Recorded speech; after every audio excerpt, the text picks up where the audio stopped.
Dr. Sella here, and too many coaches selfishly utilize formations because they want to show off and trick people.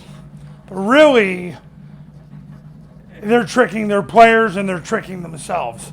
I've heard so many times, oh, formations are inexpensive. Plays are expensive. You are a stunad if you believe that. Because when you start moving your people around, now you add rules to their assignment.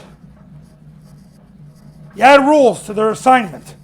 There's a big difference in how you run concepts, especially midline triple, if you're running out of flex, heavy, and spread.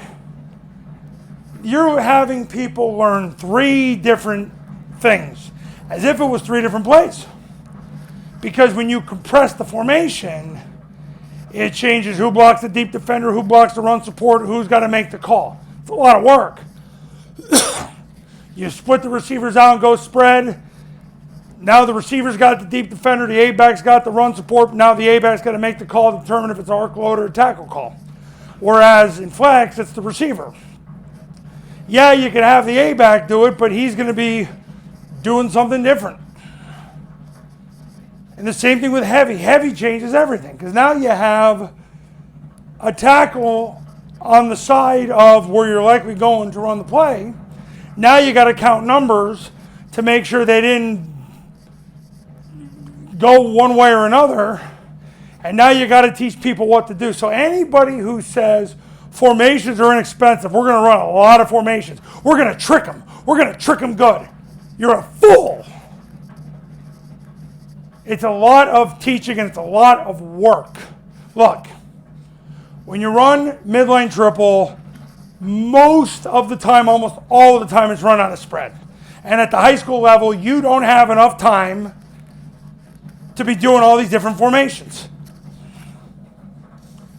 Now, zone dive. It's easier to just run it out of flex.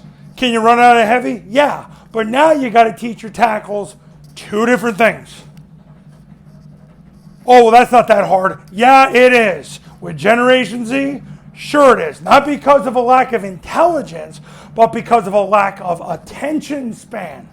What affects Generation Z is not their intelligence, because 18-year-olds now are like 28-year-olds 20 years ago because they have access to more information. The intelligence isn't the problem with Generation Z.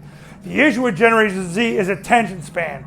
And if you lack stimulation, they get bored quickly and they check out and they stop trusting you and they stop playing for you.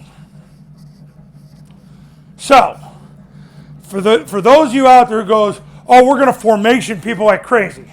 Stop. Stop. You're going to make a fool out of yourself. Because you're basically teaching more plays. Look, if you run zone dive out of flex and heavy, I get it.